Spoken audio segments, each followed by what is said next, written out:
రోజైతే మాకు స్టోర్‌లో అయితే భీమీ లేదు. నేనైతే జగరాకి వెళ్తున్నాను అక్కడ తేవడానికి భీము. ఎందుకెళ్తున్నాను అక్కడికి, ఎందుకు మాకు ఇక్కడ ఇయడం లేదు అనేది ఈ వీడియోలో అయితే చెప్తారండి. ఆ మేడం వాళ్ళ కొడుకు ఇంతకుముందు కలిసున్నప్పుడు భీమ్ ఇస్తా ఉన్నారు. ఇప్పుడు ఇడిపినారు వల్ల ఇప్పుడైతే మా మేడంకి 3 నెలలు టైం పడతదంట సింగిల్‌గా మార్చుకోవాలంటే.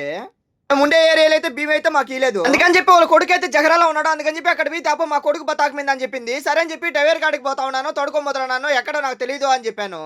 అయితే పైకెళ్ళి డోర్ కొట్టి మా స్టోర్‌కి పోయి బియ్యం తీసుకొని రావాలి. ఈ మారు మాకైతే ఆడ ఇయలేదని చెప్పాను డ్రైవర్‌కి. మా మేడం అయితే ఒక పేపర్‌లో అయితే రాయిచ్చింది ఏమేం కావాలి సామాన్లన్నీ. అరబీలే రాస్తున్నారు పాటికి మనకైతే ఏం తెలీదు. ఆ పేపర్ ఎత్తుకొని వాళ్ళకి ఇచ్చినామంటే ఓలే అన్ని ఇచ్చారు మనకు.